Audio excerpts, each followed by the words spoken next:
طيب بسم الله الرحمن الرحيم والصلاة والسلام على أشرف المرسلين سيدنا محمد وعلى آله وصحبه أجمعين. So last time we talked about the sun and the moon letters, right? No, there's disappeared. MashaAllah. Yeah. Okay. Yeah. So we spoke about the sun and the moon letters, and we had a list. We had a list of all the moon letters and all the sun letters. You remember them? Yeah. MashaAllah. Yeah. Here is one thing that we shared together. This was one of them. So this was the list of the moon letters and the sun letters, Al-Qamariya wa Shamsiya. And your assignment was to get from the Quran 14 words with the Lam Shamsiya and 14 words with the Lam Qamariya. And Alhamdulillah, I've seen some of your homework through Brother Osama, Jazakallah khair. And they are all wonderful examples and wonderful selections that reflect, mashallah, deep contemplation and search in the Quran. So before we move to the class for today, there are two things that I wish to tell you about Al-Ahruf al-Shamsiyya and Al-Qamariyya. So you remember that we said that in order to know the Ahruf Shamsiyya and Ahruf Qamariyya, there are markers for these on the Mus'haf. So how Al-Lam Shamsiyya would be like? How will it be drawn or written in the Quran? Okay, the shadda will be on the letter after the lam. Okay, so the letter after the lam will have a shadda. And the lam itself will have nothing around it. No sukun, no fatha, no dhamma, no kasra. So nothing around it. For lam qamariya, how will it look like? Yes, we pronounce the lam and there is a sukun on the lam. Whether the sukun is this shape or is it like ras ha saghira. So these are markers that will tell you whether this is Lam Shamsiyya or Lam Qamariya. But this only happens when you look at the Mus'haf, when you look at the Quran. So what will happen if you are reciting in Salah and you're reading from memory? So you have to memorize also whether this word was Lam Shamsiyya or was Lam Qamariya, and you remember it and you say it in the Quran, especially when you are leading the Salah. If you are the father or the husband in the house and you're leading the Salah, you better know whether this word has a Lam Shamsiyya or Lam Qamariya. One way is you can recall the visual image of the page if you memorize, like looking, you have a graphic memory, or you just follow this. أبغى حجك وخف عقيمه. So what is أبغى حجك وخف عقيمه?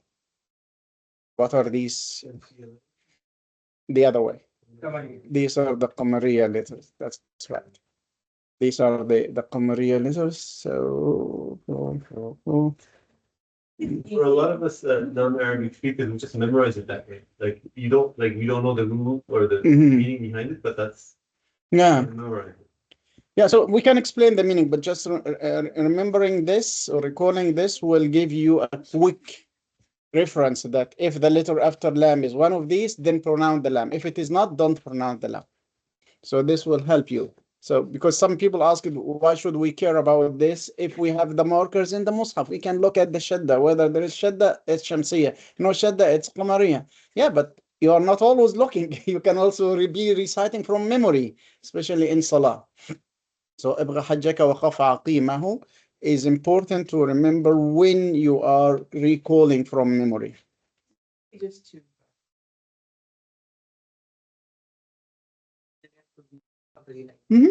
That's what I remember. I just know the Shamsiyya. Yeah. So yeah, these are only the Qamariya. You know the Qamariya. Other than this will be Shamsiyya. The others will be Shamsiyya. Or you remember the Shamsiyya ones and the others will be Qamariya. Last time we said that this sentence, which is a mnemonic as we called it, is for the Shamsiyya, for the Qamariya letters. For the Shamsiyya letters, we have this line of poetry.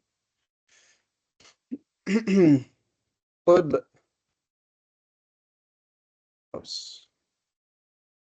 طب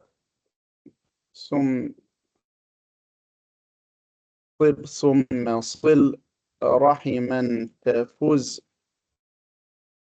ضف ذا نعم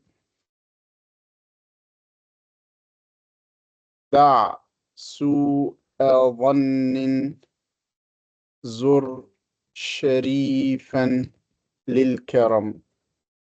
So these are two lines of poetry, and these ones, let's get them here, get bigger.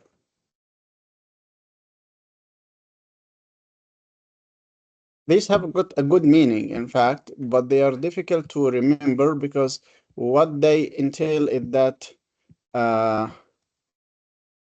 you just take the first letter from each word. So the first letter from each word will constitute the Shamsiyya letters. So طب the طاء الشمسية, ثم the ثاء, صل the صاد, رحما the راء, تفز the تاء, ضف the ضاد, ذا the ذال, نعم the نون, دع the دال, سوء the سين, ظن the ظا, زر the زين, شريفا the شاء, للكرم the لام. And what does this mean? It means be good. Keep connection with your family. Then you will be successful. Be generous to the one who has got blessings on you. And keep away the bad opinion in people. Go visit the noble ones in order to learn more about generosity. So these are all like lines of wisdom. But as I said, they might be difficult to remember. So if you like to say this, that's fine. طب ثم صر رحما تفز ضف ذا نعم دع سوء ظن زر شريفا للكرم. If not, then the other way around. ابغ حجك وخف عقيمه. These are the قمرية. And other than that, others will be the شمسية. Okay. So this is one thing that I wanted to say. Yeah. This one? And I said that, I mean, ابغى حجك وخف عقيمه. It can also be grouped in another sentence, which is this one, which we teach to young children in Egypt, because it's difficult for them to understand this. So we say أخوك جحا غبي قف معه.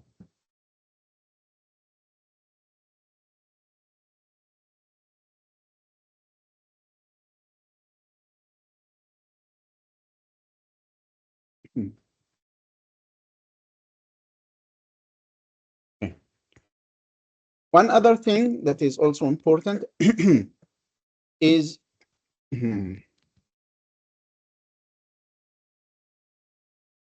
all we said is just for L, which is for the nouns, right? For the nouns. So ta, is the ta letter Shamsiyya or Qamariyya? Shamsiyya. Give me a word with a ta. التواصل. Okay. What else? التوبة.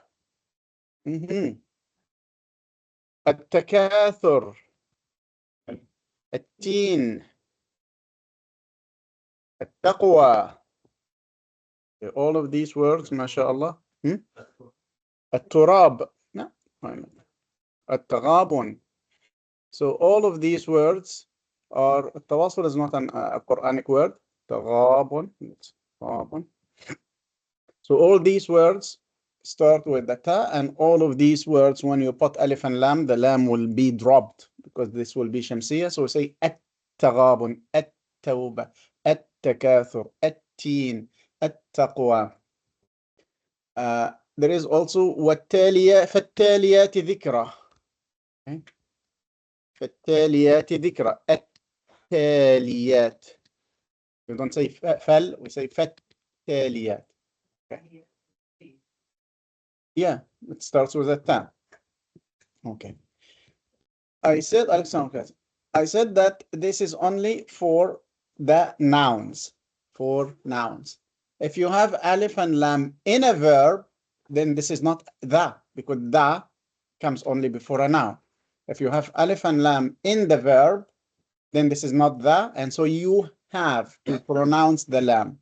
Whether it is followed with a Shamsiya letter or a Qamariya letter, you pronounce it all the time. So, for example, look at this. فالتقمه فالتقمه الحوت وهو مليم. فالتقمه.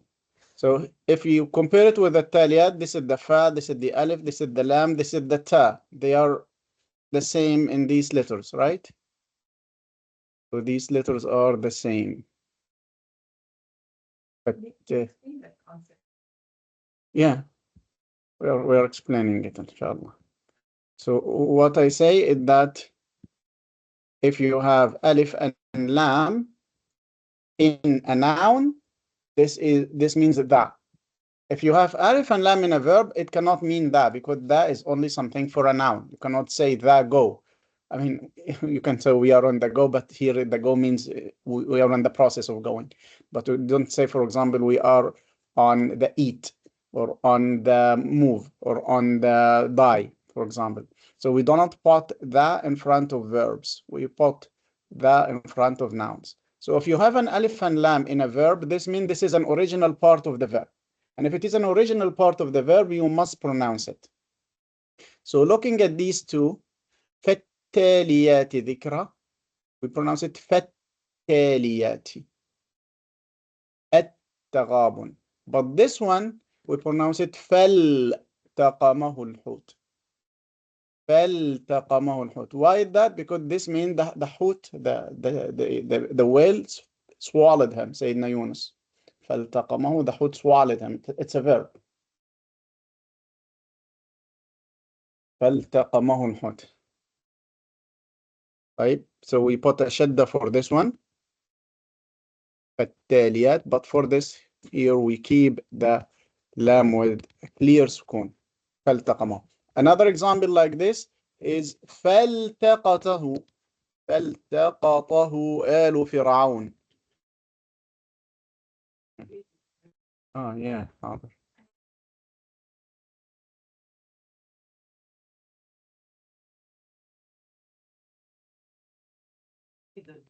And we're doing the noun again. So when you have the shadda, okay, I'm trying to make it bigger as much as I can. Doesn't go up more than this. Subhanallah.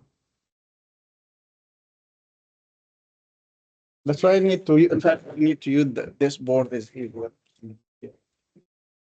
So let's look at this. With others. Remember there was another band here. Yeah, they were all markers. Okay. التقوى.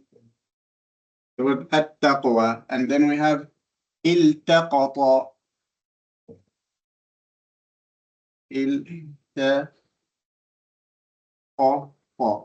Yeah. This is an alif and lam,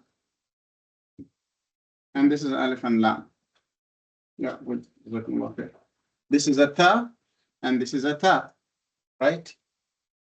But this is a noun, taqwa, piety. Well, this is a verb. Iltaqata means to pick up. When the people of Pharaoh picked up Sayyidina Musa as a baby from the river.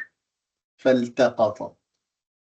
So the difference between these two is that this is a noun, this is ism, while this is verb, فعل. Because this is a noun, we have the shadda on the ta, and so this is a lam shamsiya, we do not pronounce it. Here, no, this is an original part of the verb, so we pronounce the lam. So we say التقط, فالتقط, التقطه, التقمه. So just remember that al means that, and that means with nouns, and the rule of the Qamariya and the Shamsiya applies only to the nouns. Okay. One other thing to mark is that while al is added to the nouns, it doesn't have always to be the first letters in a noun. Sometimes we have other attachments before that. So for example, I have just said that.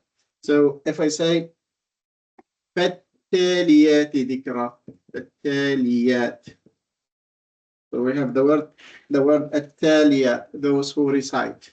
But we started with the fa, which means and. So this means that sometimes you can have a noun that starts with alif and lam, but before the alif and lam, some other attachments. And these attachments will be prepositions or conjunctions or particles for other purposes, as we will see. So فالتاليات. Another example is بالليل. بالليل. At night. So this ba is added, and this is the alif and lam, right? That's right. So the alif and lam are not the beginning of the word.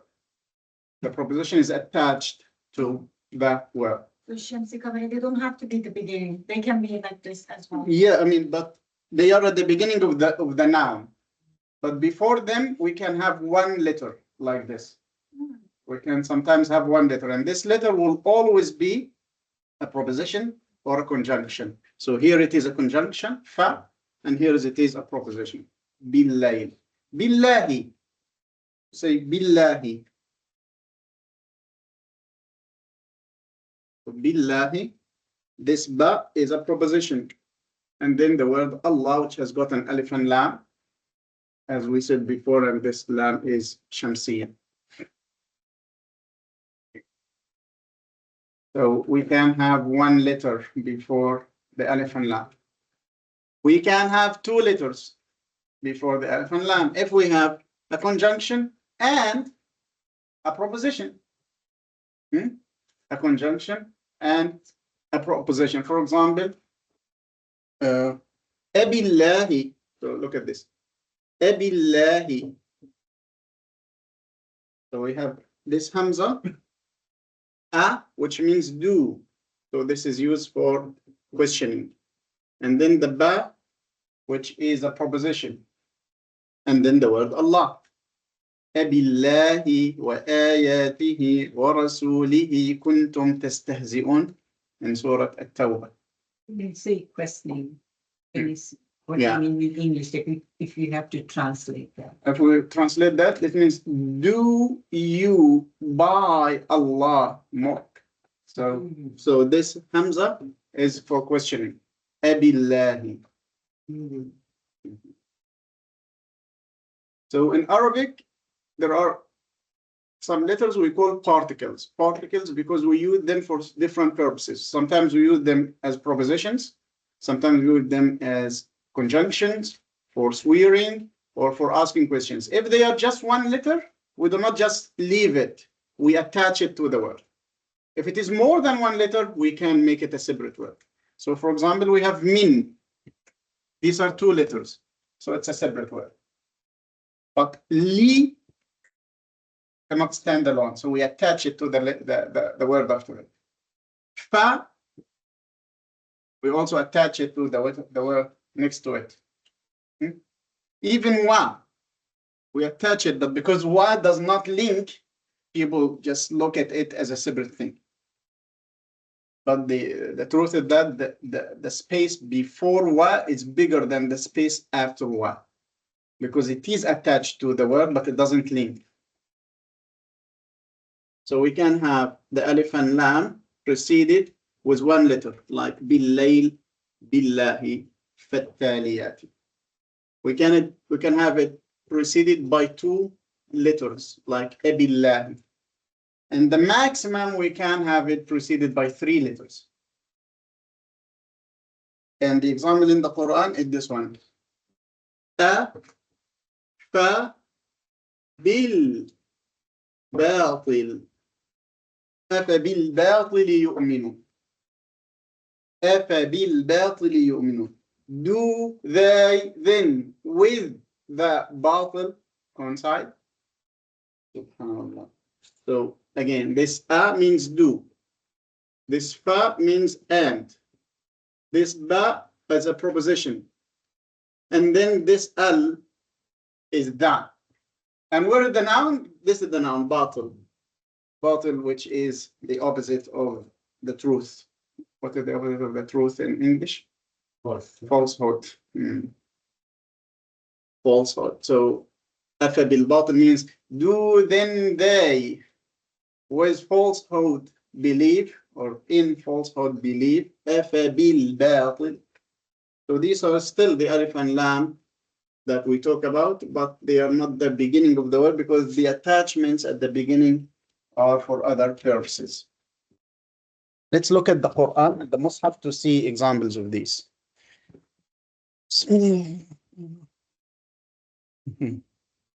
What does that mean again? Do then they? Yeah, because it is part of the whole sentence. You just complete it? Yeah, do they then believe in falsehood? So in falsehood believe. Because the word that we are after is falsehood. Batil. Read this one. Bismillah ar-Rahman ar-Rahim. Quran. And in the Quran, let's see if we can search for in Arabic billah. Search for billah. Oops. Okay. والله أعلم بأعدائكم وكفى بالله وليا وكفى بالله نصيرا. So بالله. قل كفى بالله بيني وبينكم شهيدا ومن يؤمن بالله وكلماته يا الذين آمنوا آمنوا بالله ورسوله ومن لم يؤمن بالله ورسوله بالله ويحلفون بالله أو تأتي بالله والملائكة قبيلا. The other example we've seen is بالحسنى, for example. بالحسنى.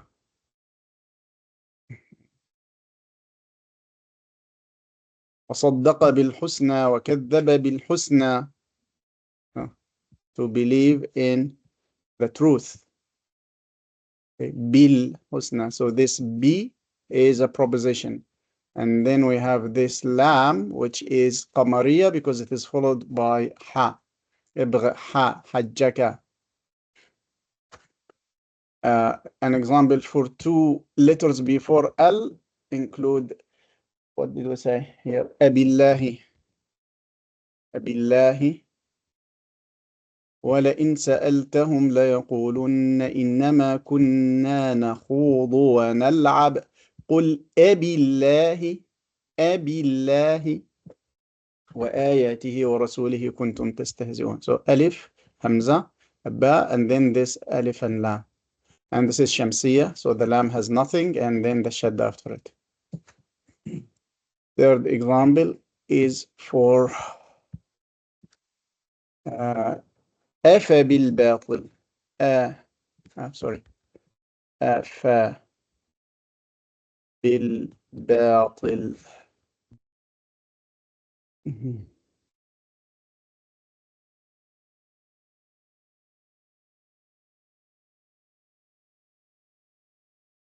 أفى بالباطل يؤمنون. So أفى بالباطل, hamza, which means do, fa, which means and or then, and ba, which means with, and then the alif and lam, which means that, and here is the noun falsehood, batil.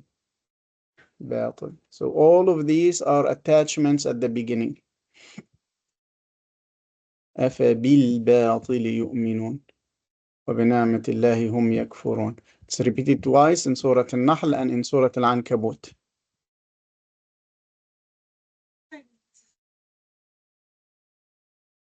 What's this one?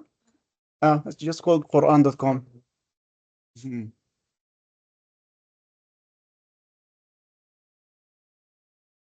So this is all you need to know about the Alif and Lam, Al-Shamsiyya and Qamariyya. Some examples of? Yeah, for all of this level, we will not be dealing with verbs. So whenever we mention verbs, this will be to focus on another thing. But verbs will be dealt with in the second level, inshallah, second higher level. Yeah. The question, if alif and lam is attached with the ba, then no way. No way. Yes. حكم اللام, so the tajweed rule for lam, that it has izhar all the way. If it is with a proposition, it is izhar. If it is with a verb, it is izhar. If it is with a noun, it depends. Shamsiya or qamari. Okay. So it is izhar. You make it clear in everything away from nouns. Now, when it comes to nouns, half of the nouns are clear, qamariya, and half of the nouns are shamsiya, not clear. One last thing is that even with Arabs themselves, they make mistakes with jim and kaf. They make mistakes with jim and kaf. In fact, lam and shamsiya and lam qamariya should be something by nature, which means that any native speaker of a language says that without thinking. They say it without thinking. So they will say, give me a teen. They will not say, give me el-teen. They will not do it. Their tongue will not pronounce it in this way. And they don't know why, but this is how they do it. Except with the jim and the kaf. They struggle with the jim and the kaf because in their own languages, in their own dialects, they pronounce the jim and the kaf different from the jim and the kaf of the Quran, of the original Arabs. So this word, what is paradise in English, in Arabic? Okay, with the alif and lam, it would become al-jannati. Excellent. So it is qamariya or shamsiya? Qamariya. Al-jannah. Al-jannah. It has a sukun. Arabs would say al-jannah. And this is wrong. Even some North Africans will do this. Al-jannah. They will say al-jannah. Why are they saying this? Because they do not pronounce the jim correctly. They say aj. And this is not the jim of the Quran. Aj, like this is not the jim of the Quran. The jim of the Quran is strong. So it's ed. You have to stop the breath. Ed. Qutubu jad. So it is not aj. So they mispronounce, and that's why they make the mistake in the alif shamsiya or qamariya. They will say al-jannah. What are the mountains?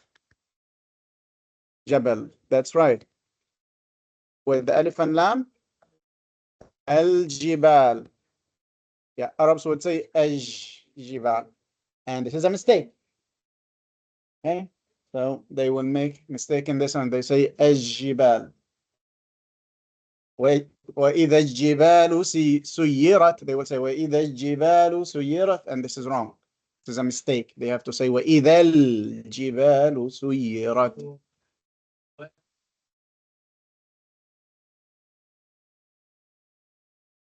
Have any?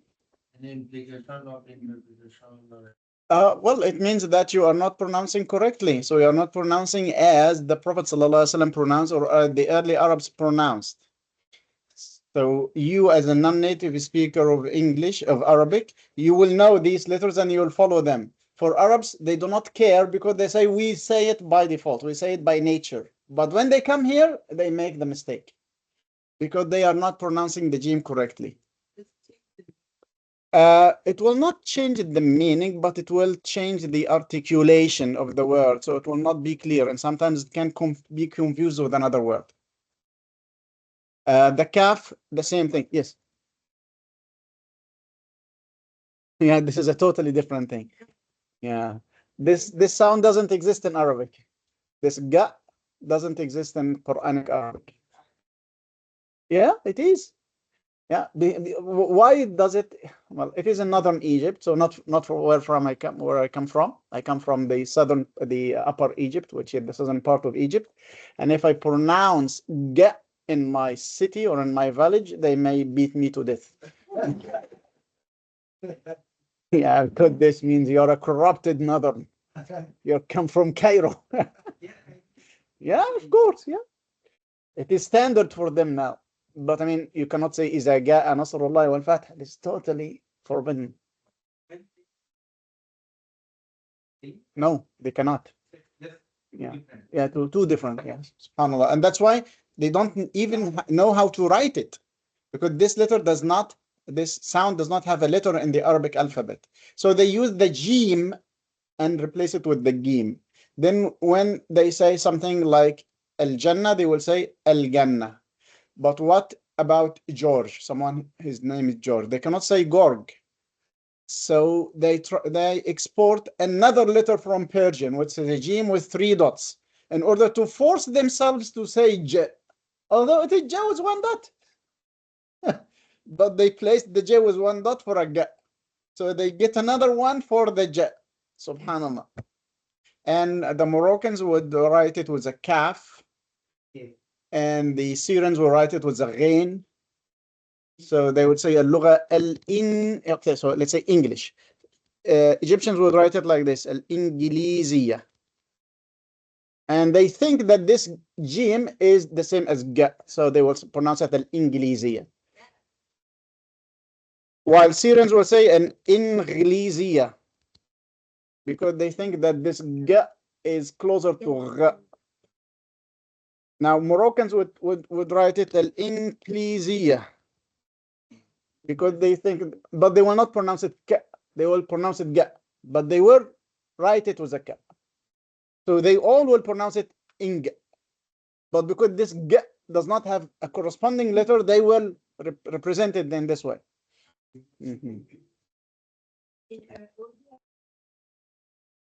Okay. Yeah. In like some of the alphabets are the English, but we have additional letters. We also have P. Yes, and we also have T. Yeah. But So in Bengali, there are more. We have P and Pa, like Po and Po.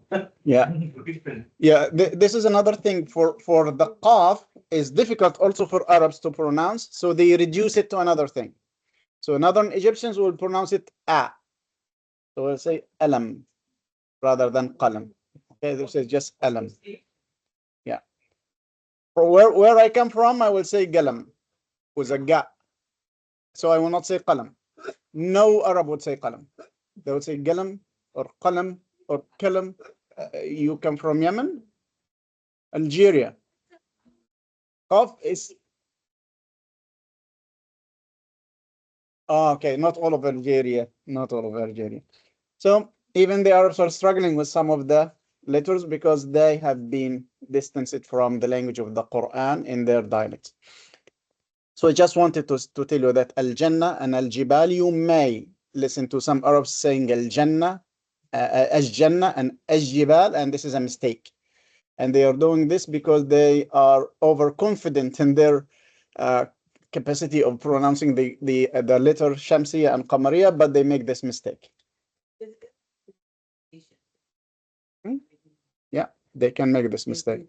Yeah, especially if they are not like well articulating and not mujaz, not having this license. They are just experimenting and trying to memorize. They make this mistake. And Kaf also would have this. For example, in Egypt, there is a famous insult. I'm sorry to say that. When they get really angry, they insult another person and say son of a dog. Son of a dog has got al-kalb. Okay, and then they will not pronounce the lam. Although the kaf is one of the moon letters. It is one of the moon letters. They have to say L. But no one has time over all this anger to pronounce the lam. They go directly to the kaf. And when you stop them and tell them, you know what, you should pronounce the lam, even if you're insulting them, they will kill you. Fine. Let's move on, inshallah. Let's see.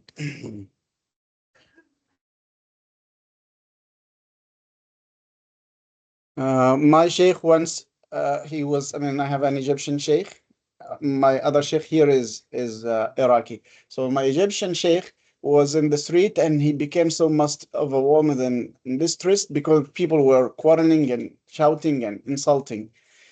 And then he said he was not distressed because of of what they are saying, but they are not articulating quickly. They are not even knowing how to insult. Subhanallah. So we come to the inshallah to the class for today, which is the dual. So the class is about the dual and the plural, but we'll focus on the dual more than the plural, inshallah. So we have seen the singular, and now we have the dual. So what is one man? Rajul. Okay. Let's say, what's a boy? Walad.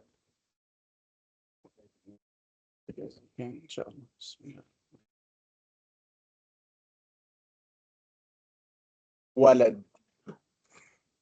So walad is a boy or a child, right? Now, if I would like to say two boys, I don't have to use the word two. Malik? Just add alif and nun. Is it Ani? Waladan. And which is okay. So if you would like to pronounce the haraka of the last word, yeah, waladani. Yeah, if you connect. No, this is dual, not plural. Dual means two. So we have singular. We have yeah. That's it. Dual means two. Plural means that more than two. Three plus. But more than means it's more than one as well. Yes, but in Arabic we have singular, we have two, dual, and then you have more than two or three plus, which will be jamma or plural. So we'll focus now on the dual.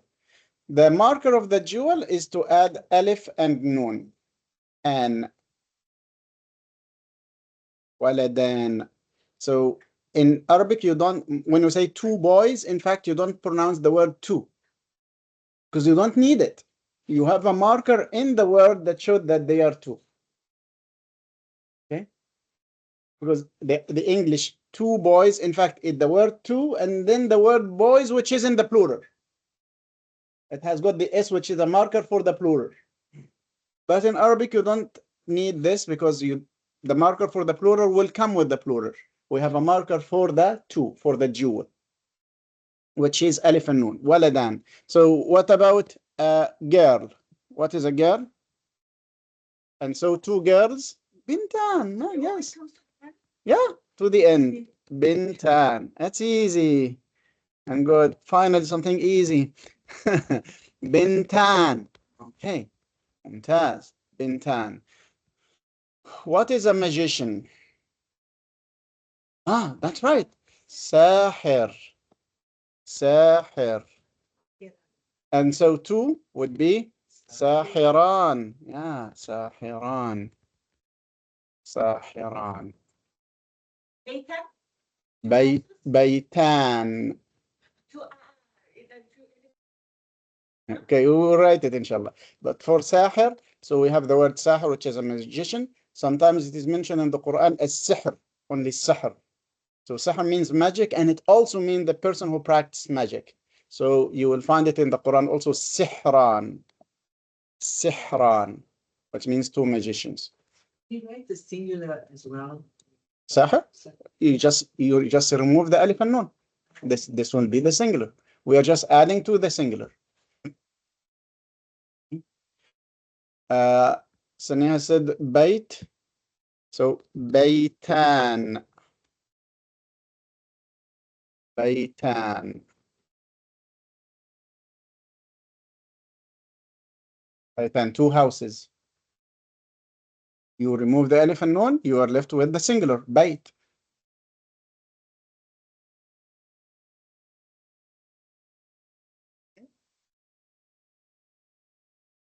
I say that it is another way of saying two magicians, sahiran and sihran. Yeah, the dual and the singular and the plural are all for nouns. Number, gender, all for nouns. we will not be dealing with verbs until after Eid, inshallah. Okay. So Baitan. But be careful, because when Saniha pronounced this, she said Baitan. Baitan in this way, this can sound like a house, Bait with a tanween. Remember when you put tanween? So you have to keep the alif clear. Baitan. So it is not Baitan, it is Baitan. Meaning changes? Yes, because when you said Baitan, okay, let me write Baitan for you to see how Baitan looks like. Baitan. This is Baitan. So this is Baitan. This is a tanween with a fatha. So Baytun with two dhammas, Baitan with two fathas. Remember when I said we have two dhammas, two fathas, and two kasras? So it's a Baytun with two dhammas, Baytin with two kasras, Baitan with two fathas. So if you say Baitan, I know these are two, but if you say Baitan, then this is one, but it is in the accusative case. Yeah, so it is not an, it is an, longer, because it is not just a fatha, it is a full alif. An alif is a longer fatha. In fact, fatha is a, it's a house. It is still a house, but it is in the accusative case. Yeah, one house.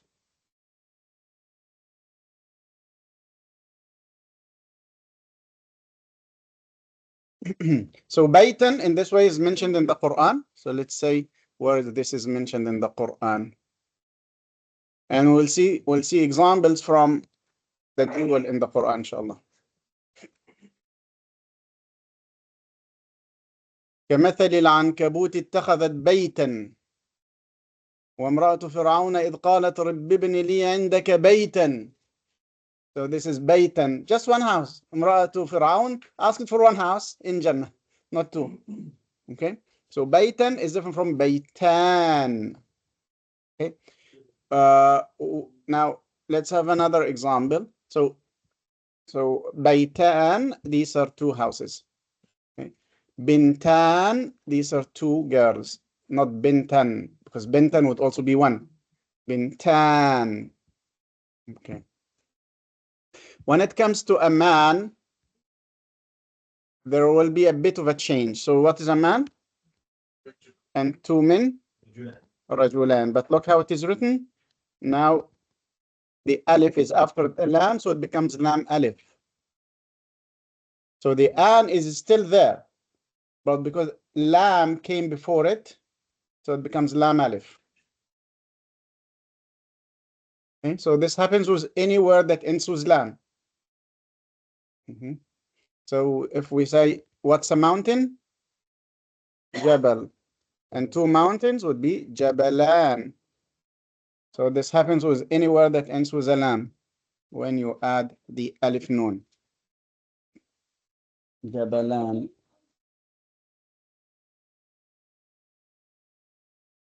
Yeah. Yeah. Jabal and Rajul. Rajul and Jabal. Okay,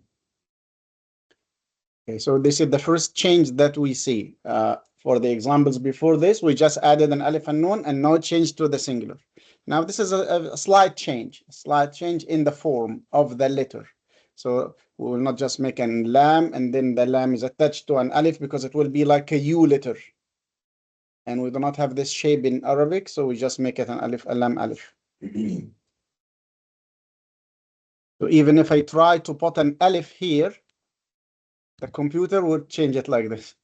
It will not allow me to draw it in that way. Okay. Now what happens if it is a female? So what about Medina? Medina is what? City. Medina. Excellent. MashaAllah. MashaAllah. So what happens when we added the alif and nun? When the alif, so first we cannot just keep it as a ta marbuta, because a ta marbuta is the ending of a word. Now, this is not the end. We are attaching something. So we have to make it open. Make it open by having it a full ta. Madinatan. So the ta marbuta change it into a ta maftuha, an open ta. And here you must pronounce it. So with Medina, you could say Medina or Medinaton. But with Medinatan, you must say Medinatan. You cannot say Medina an. Medinatan. And this happens with all female words that end with a ta marbuta. So what's a school? Madrasa. And so two schools. If you add the alif and nun like this is not correct. And the computer will not help you. You have to do it yourself. So what you have to do? Open ta. Madrasatan.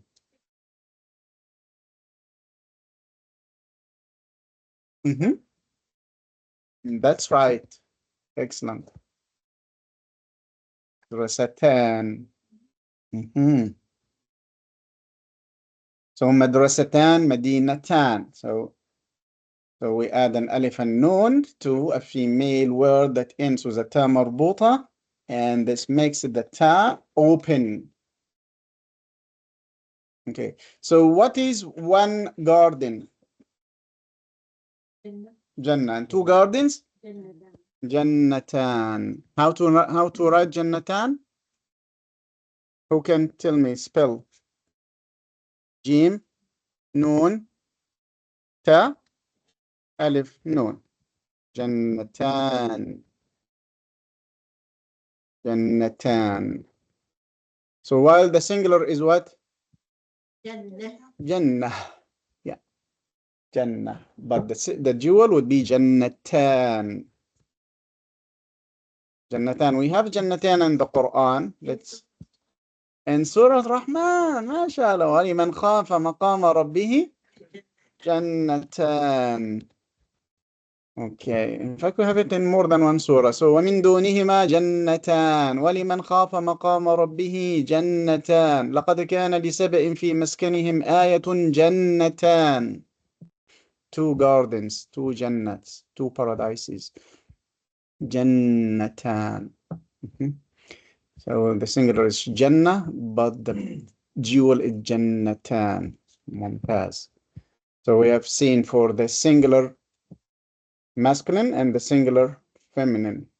And we looked at the singular masculine ending with a lam, right?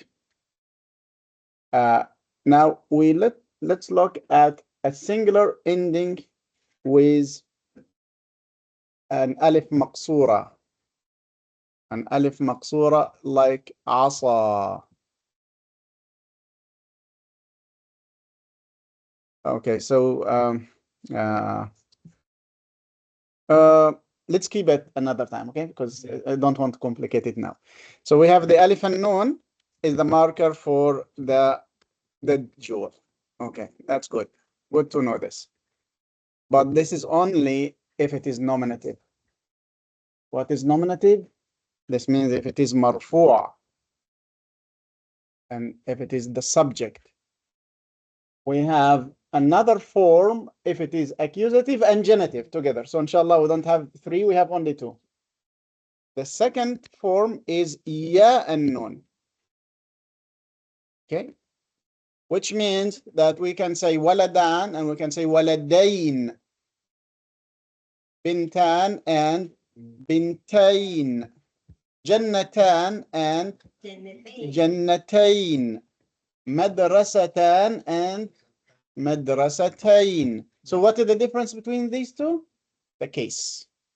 The first is nominative in the place of the subject, and the second is either accusative in a direct object or genitive in the indirect object. So the second. Yes. Okay. I thought maybe you have another one for No, that's it. Alhamdulillah. This is yours for all. Alhamdulillah. This is mansub and majrur. Both use the same stuff. Ain. Any example? Yeah, we'll give lots of examples. So let's get back all the examples that we started with, but now we use the accusative. So waladan becomes waladain. Bintan becomes bintain. And look at how it will be like. It will look all similar. Bintain. See how many numbers? You have to make clear where one letter ends and where the other starts. Bintain. So bint, ba with a kasra, bin with a sukun, ta, another sukun, bintain, and then we stop. Bintan, bintain. Now, sahiran or sihran becomes sahirain and sihrain if we have a sahrain. Baitan would become baitain. Doing it, no. Fikratan, for example, doing the person who doing it. But the other one for when you Object. Yeah, and that it becomes an object. An object. Yeah. Or two objects then. Yeah, if it is direct or indirect. If it is preceded with a proposition or not. So for example, if I say هذا, let's say, so we need also to know this for what is هذا? This. Okay, for a singular. For a dual, it becomes هذان. So even the dual for this is having an alif and nun. هذان. And it becomes هذين also. But because the word هذا already ends with an alif, we just add a nun. I don't need an alif and nun, we just need the nun. Because هذا has got an alif. هذان. So if I say هذان بيتان. هذان بيتان. This means what? These are two houses. These are two houses. هذان بيتان. Okay. Now. So both of them have to be dual. Yes, both of them have to be dual. هذان بيتان. No. هذان بيتان. These are two houses. We are still in the dual. Two. All the time two. English does not have a marker for two, so we always say two in order to make it clear. In fact, there are only 3 or 4 words in the whole of the Arabic language, of the English language, that mean two. A word like couple, for example, mean two. Yeah, because you don't need dual, you don't need the word two in them.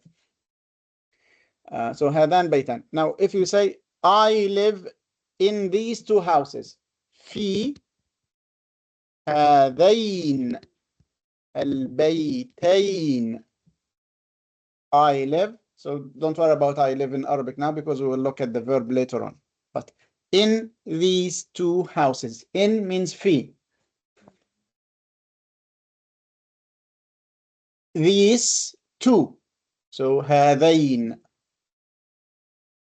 Why not هذان? Because it is preceded with a proposition, and this will make it in the case of a genitive. You write English as well on the next line. What is that? You write English on the next line. This is what? In these two houses. In these two houses. So these two is هذين. Two houses البيتين. في هذين البيتين.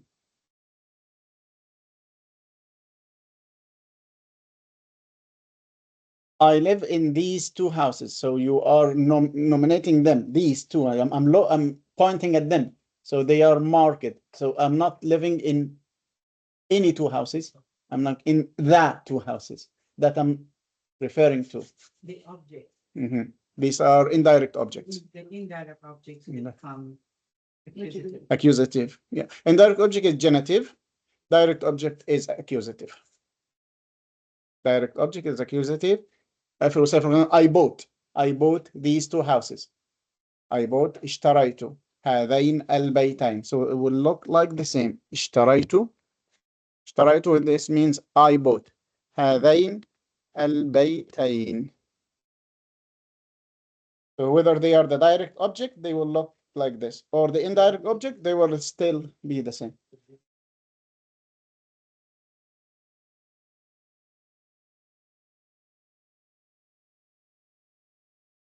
No, just a moment. I will get back to you. What is the question? Yeah, I will come to this also, inshallah. Right. So, yeah, these two. Let me see these two. It's Beitan or Beitan.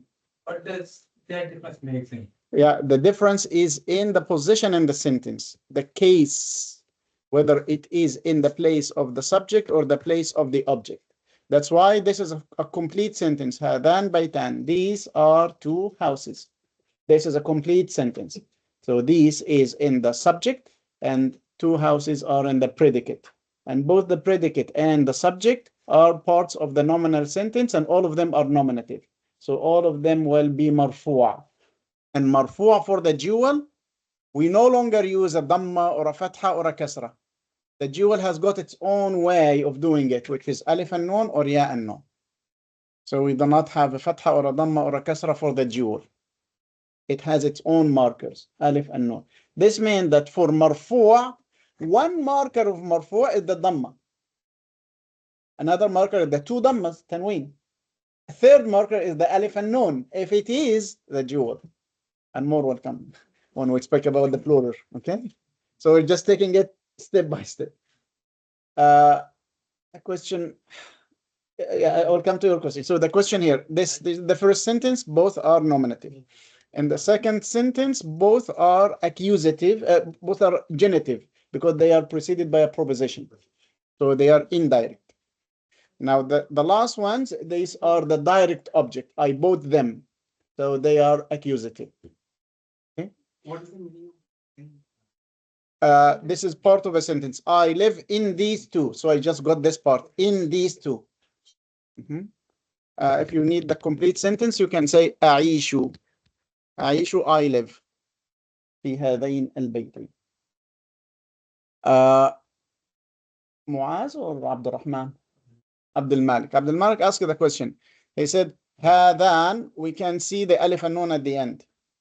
But we also pronounce another alif after the ha. هذان. هذان. But we don't see it. And the similar thing is also in هذين. There is an alif that we do not pronounce, but it is there. We pronounce, but it is not written. In fact, it is longer than a fatha. هذان. Okay, so let's see examples in the Quran from هذان. هذان. And look clearly, because what do you expect after هذان? What will come? Dual was alif and nun or ya nun? Alif and nun. Yeah, this has to be. Yeah, because it is alif and nun, and this is another agreement. So هذان خصمان. Look here, this is a smaller alif here that we pronounce, we do not write, but the Quran makes a marker for it. You pronounce it. هذان خصمان. The other one. قالوا إن هذان لساحران. So remember the word ساحر? Magician. But here you can see that the alif and nun is smaller, even in the word هذان, because there are different modes of recitation. Some mode of recitation will call it in هذين لساحرين, and another would say in هذان لساحران, and a third would say in هذان لسحران. So in order to accommodate for the different modes of recitation, they wrote it with smaller alifs here. Okay, and these are two.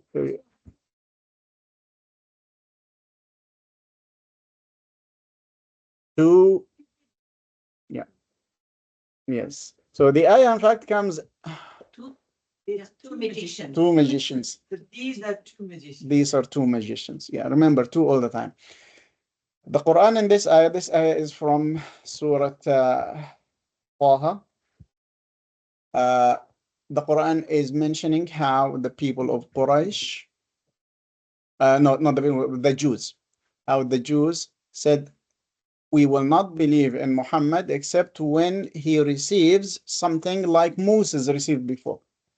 So Allah says, they disbelieved in Moses before, they said both of them are two magicians, Musa and Muhammad.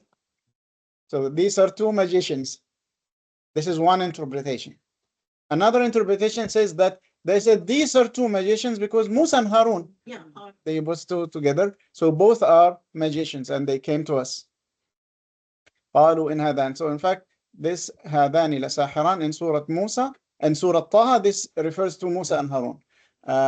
There is another one that refers to Musa and Muhammad sallallahu alayhi wasallam, but without هذان, just سحران, and this is in Surah Al-Qasas.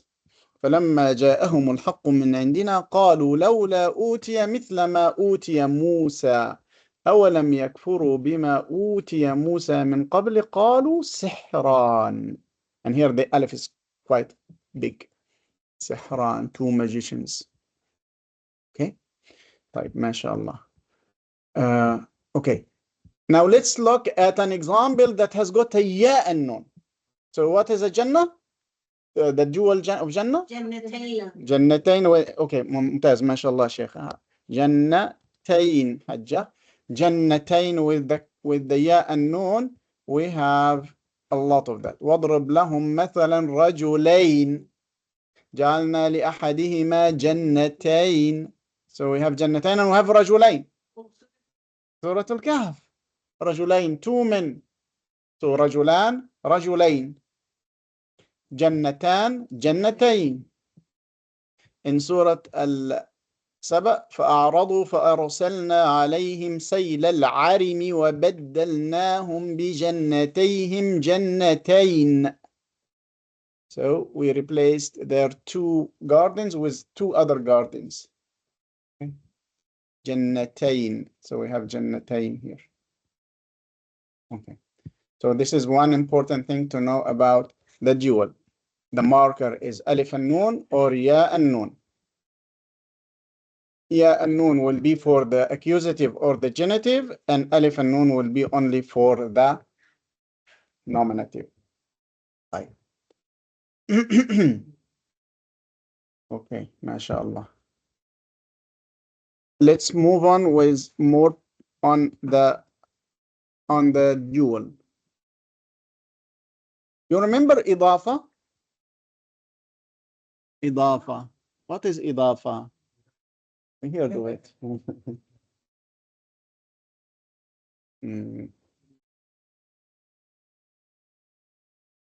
Who can tell me what idafa is?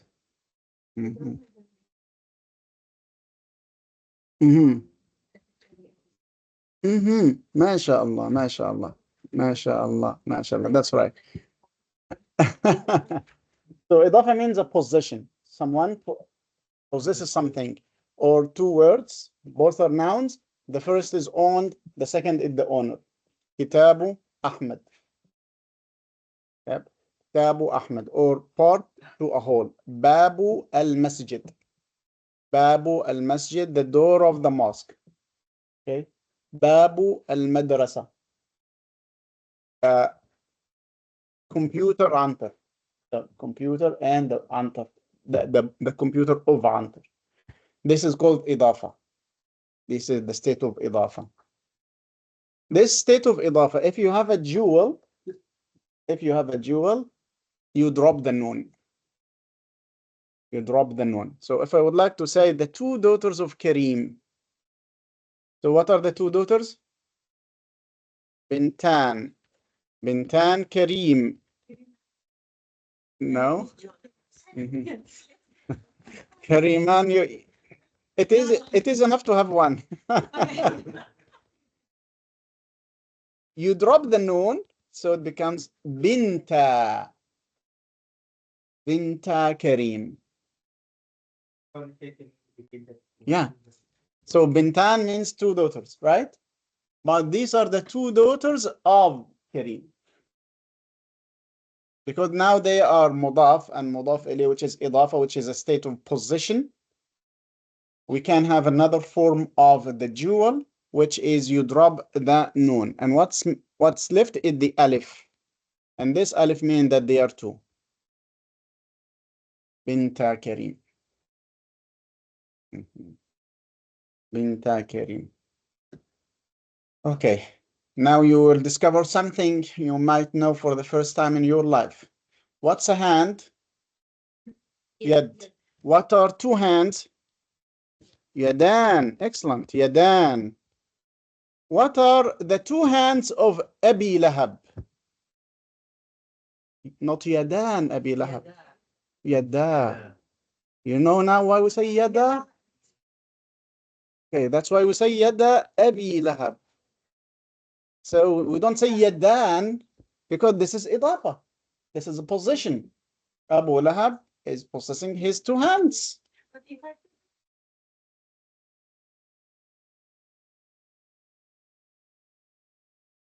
Yeah, we know it is two because of the alif. Yada. It is not yad.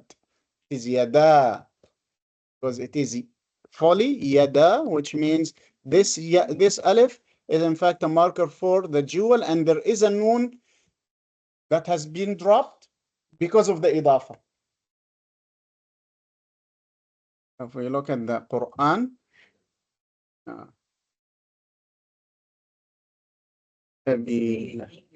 Idafa means is it the association between two things? Two nouns. Two nouns. Association between two nouns.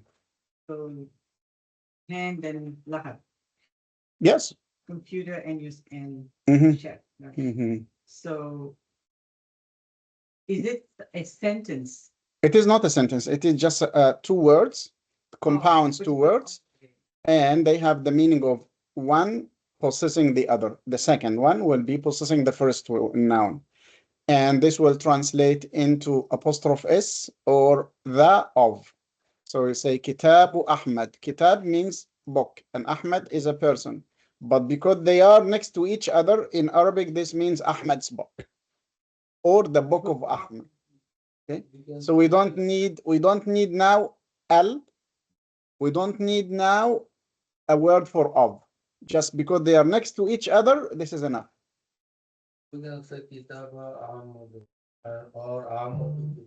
No, we cannot start with the owner. We have to start with the own thing. You don't say Ahmadu Kitab. No, you say is a book. Yeah, so the book is called Mudaf, the own thing. And Ahmad Mudaf ilayh, the one that has been added to. So Mudaf ilayh is the person. The possessor. Yeah, possessor. Yeah. Maybe I confused earlier. You said the subject, bar, object. No, it is not a complete sentence. It is not a complete sentence. It is just two words next to each other, two nouns, and this is not a complete sentence. Okay. So bin the Kareem, that means Kareem is the Mudaf. Mudaf ilayh. Yeah, Mudaf ilayh, the possessor or the one they belong to. Okay. Binta Karim, the two daughters of Karim, or Karim's two daughters. Yada Abi Lahab, this means the two hands of Abi Lahab.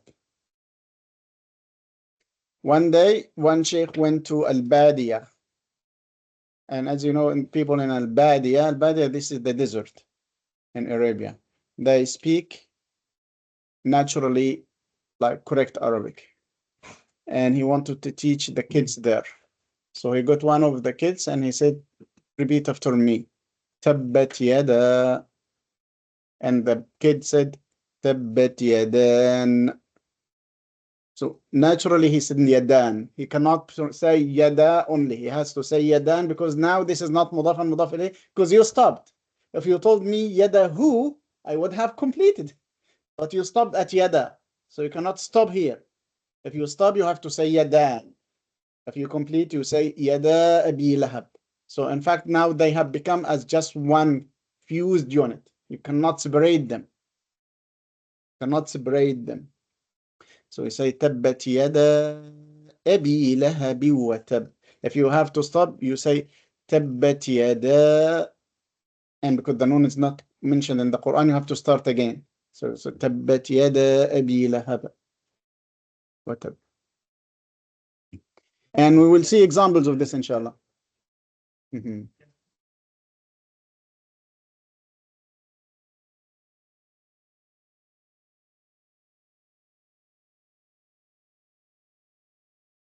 Which ba? Abi, the word Abi. Okay, good. So if we try to write Abi, you see, this is the way the computer writes it. Okay. Ba followed by a ya. But calligraphy can have it in different ways.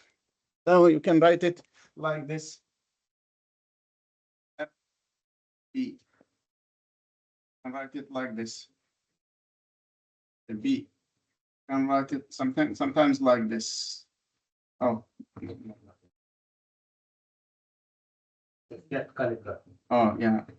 So it depends on the calligraphy school that you follow, but this is just a way of transcribing it. What about we take a 10-minute break and then we get into more examples? Inshallah.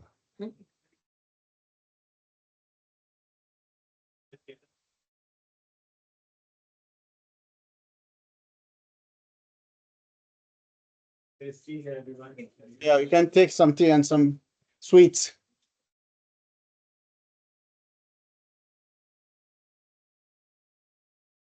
We are on break. So, these one, how we understand that it's actually replaced the new letters? Because of the alif, because you have the singular yad ends with the dal, and the plural is a different thing.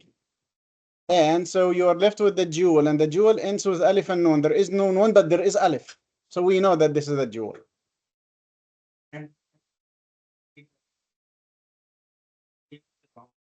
It can be with the wrong mad because there is a hamza after it. Because if I say, for example, yada antar, I don't need the mad because the letter that comes after the alif is not hamza or skoon. So you just keep it. That's why binta kari. Mad here is For the hamza that comes after it. Yeah. I thought that one is replacing. No. All mad in the Quran comes because there is a hamza or a skoon. After the alif or the waw or the ya, there is a hamza or a skoon. This makes it mad because it will be easier to pronounce it. So for example, you say آمن الرسول, and then you say also آمين. Say ولا ضال.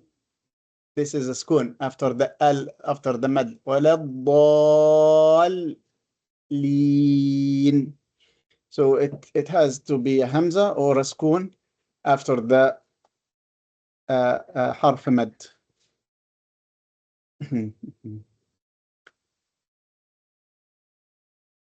No, جزاكم الله خير. بارك الله فيك. If we can have some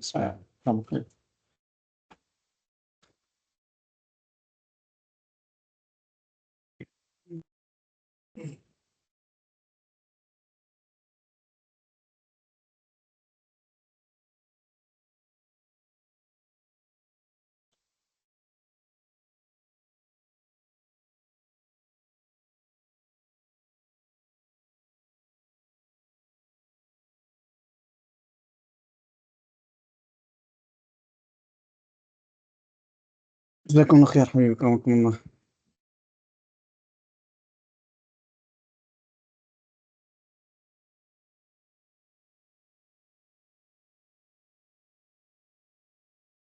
كرمكم الله. كرمكم الله.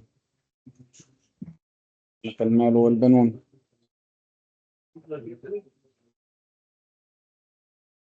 Sorry? I see it. Spare sentence.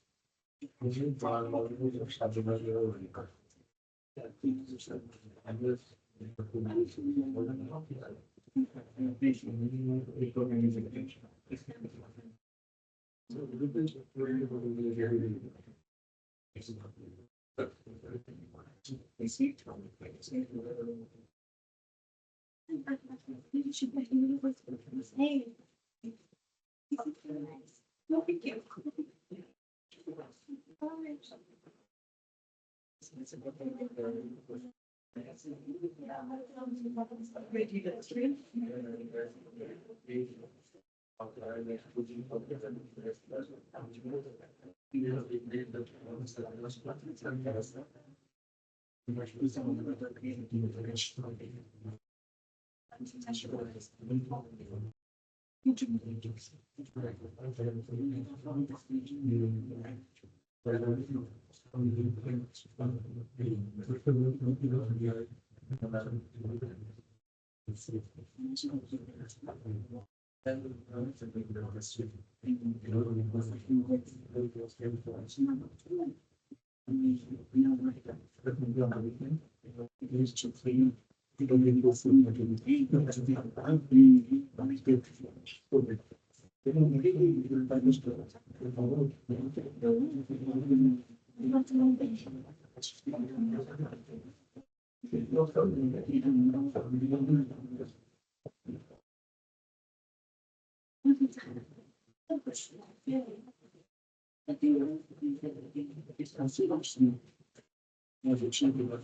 forgot to.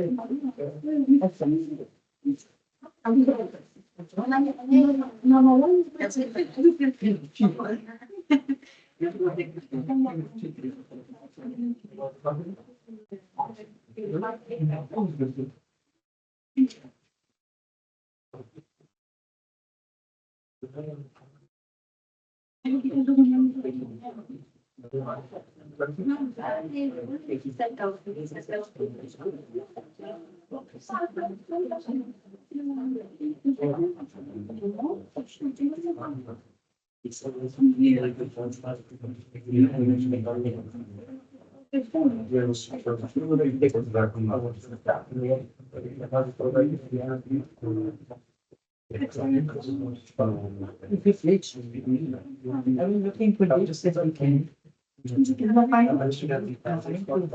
Food basics, there was nothing. They had, no, they had so strong.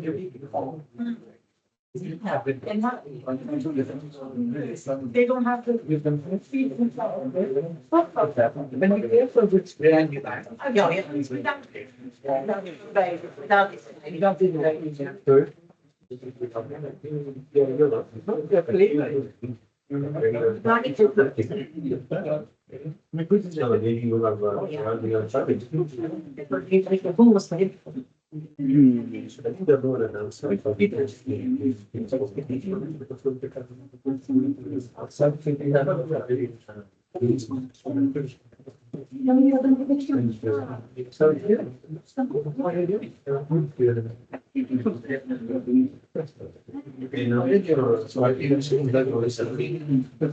Yes. So,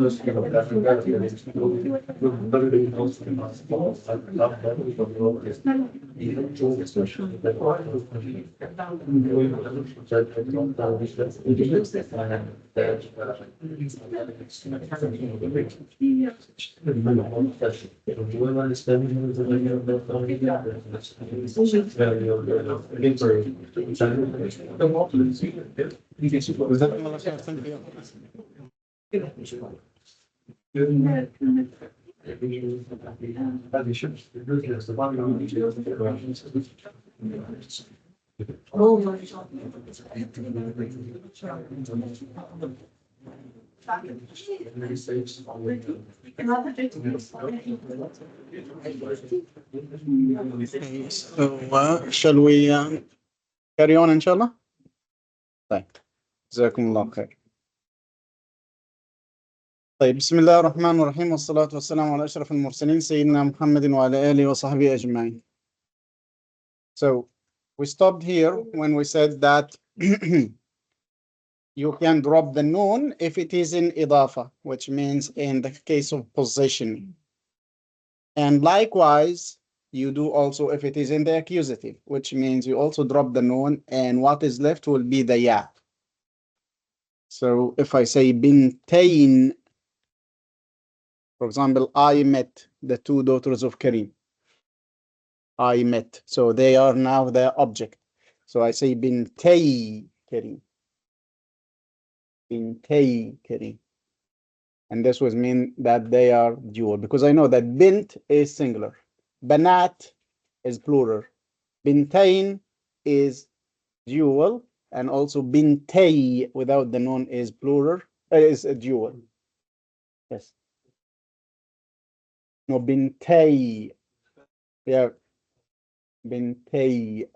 So that means it was bintain. Bintain. You just drop the noon, so you pronounce the remaining as it was. Bintain. Yeah, just added the verb I met, which is قابلت. قابلت بنتي كريم.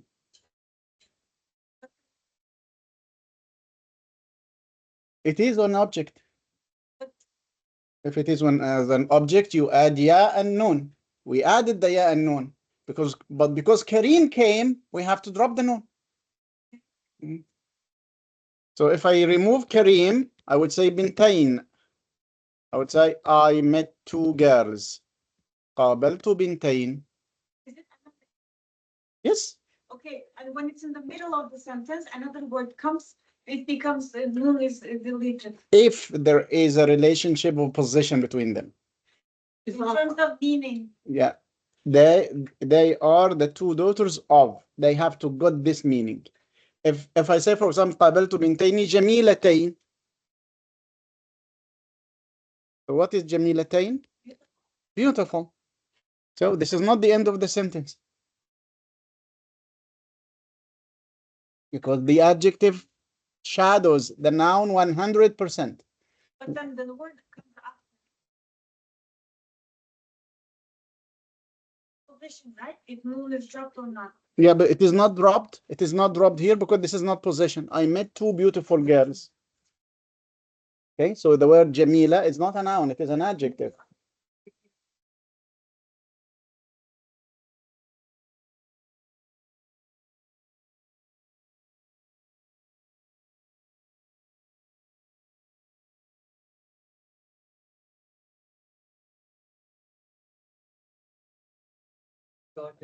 To drop the noun.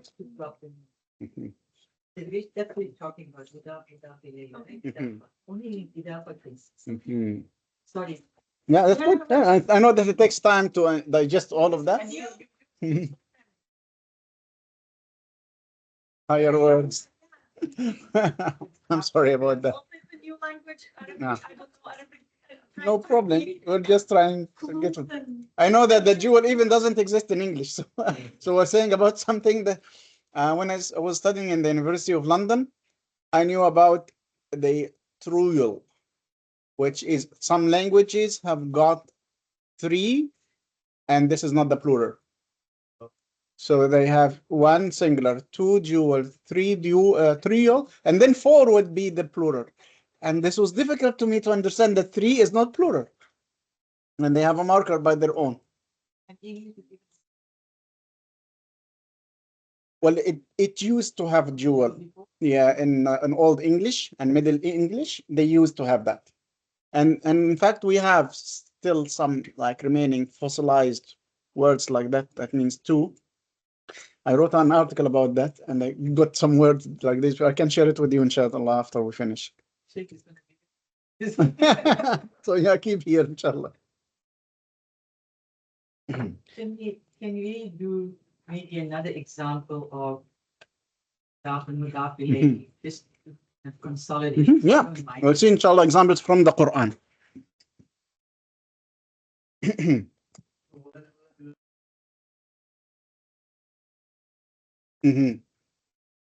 What is the question again?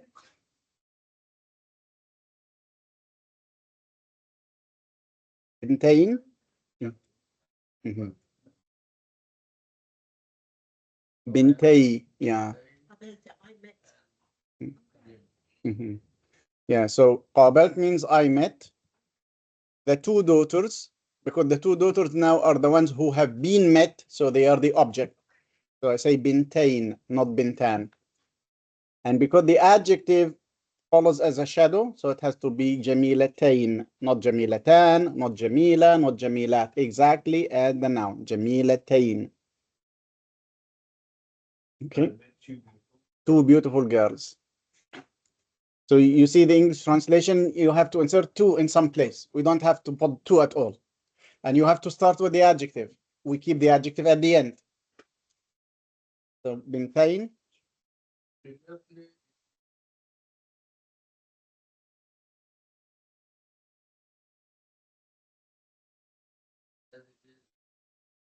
acquisitive, yes.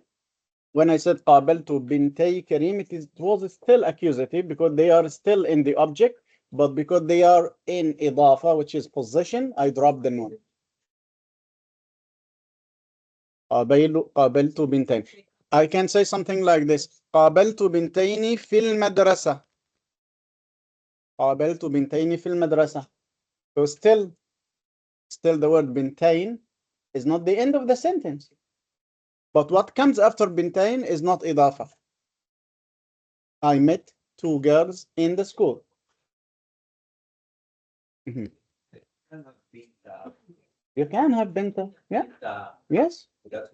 Yes. Because in both cases we drop in. Mhm. So what is the difference between being and being saying? It depends on whether it is the nominative or the accusative. So if I say, for example, the two daughters of Karim met me. So they are the ones who met me. Okay? Now I have to change this sentence. Can you focus it? So if I say the two daughters of Karim met me. So they are the ones who start. So bintan and then Karim. Then I have to drop this noun. Binta Karim.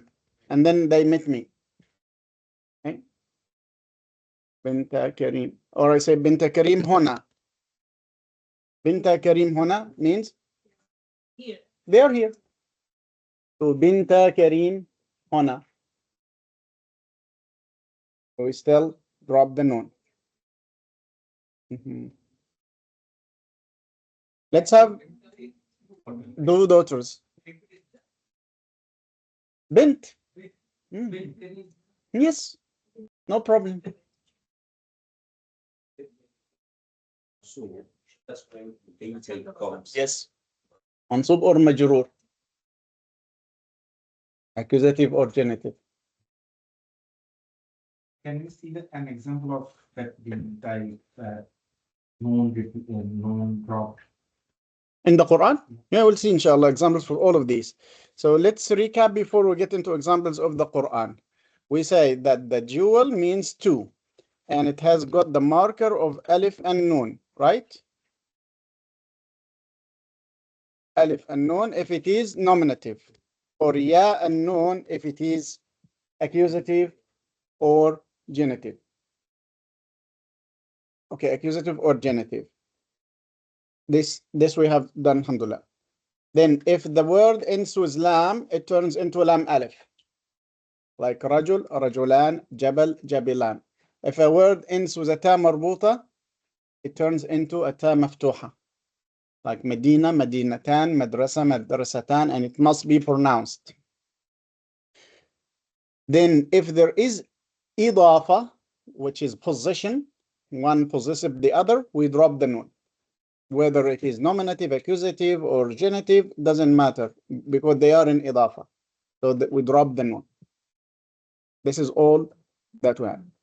Maybe it's interesting to know that no one of the Arabs says alif and nun and ya and nun for the jewel in their dialects. They rather use one form that is not alif and nun and that is not ya and nun. It is imala and nun, which is ain, something between alif and between ya. So they will say bintain. They will not say bintan. They will not say bintain. They will say bintain. Okay? And they don't know how to write it. Because if they write it with alif and nun, this is not what they pronounced.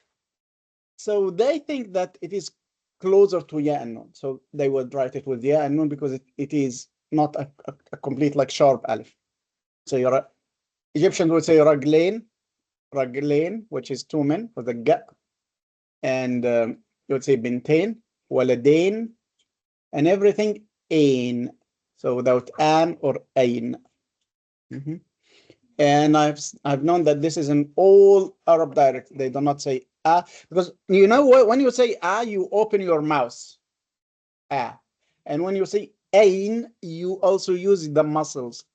And people like to be lazy. So they say ain, which is they are relaxed when they saying it. Alhamdulillah, the Quran has been transmitted to us orally. So no one is given the ijaza without pronouncing it correctly. If we leave it to people's dialects, we would have lost the Quran.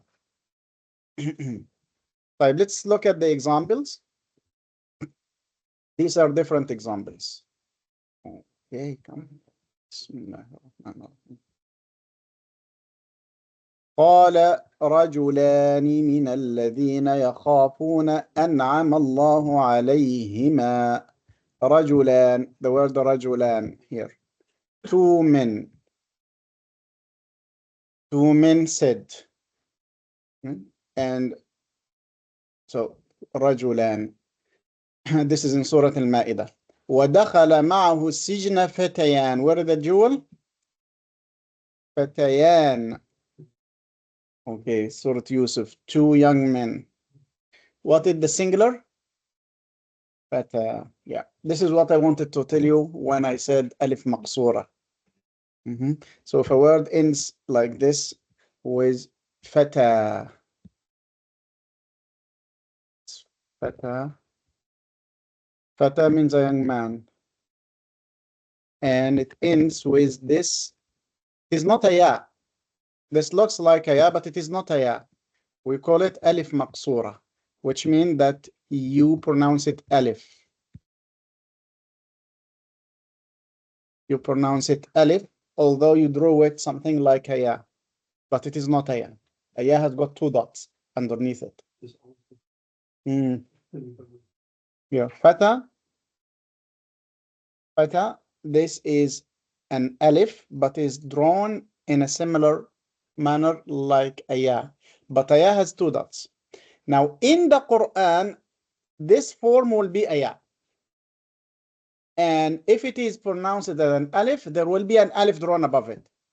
So for this, fata will be drawn like this, but with an alif above it.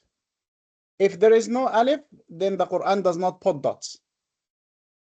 And it will be pronounced ayya. Okay? So this is fata. If we put the jewel, then we have to change this. Because we say that this is an alif. And then we are adding alif. Another alif. Alif and nun. So it will be fata'an. It's difficult to pronounce. So they turn this into a complete ya. Fatayan. They turn it into a complete ya. Fatayan. And this is with any word that ends with an alif maqsura, like asa, for example. Asa, which is a stick, it will become asayan, two sticks. What's the difference between alif and alif maqsura? Alif is this is the alif. You draw it like this. Yes. Alif maqsura, you draw it like this. Yeah, the drawing. The drawing of it. Why is it drawn in this? These are some words that have been drawn in this way by the early Arabs, and they kept in this way. Mustafa. You know the word Mustafa? This is one of the names of the Prophet sallallahu alaihi wasallam. How to write Mustafa in Arabic? Mustafa. So it is not with an alif. It is pronounced an alif, but written in this form. This is called alif maqsura. Mustafa. Okay, Mustafa. Now, Mustafa means the selected one. Two selected ones would be Mustafayan. Okay, Mustafayan. Okay. Now, if we would like to add a ya nun in the accusative, Mustafayain. That's it. Mustafayain.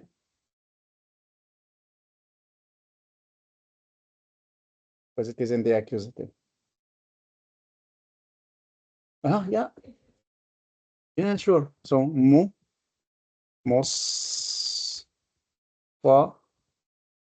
fa, and then here, yeah, yay, oh, sorry, yay. Yeah, Mustafayain. This is a dual in the accusative case. If it is in the nominative case, it would be مصطفيان.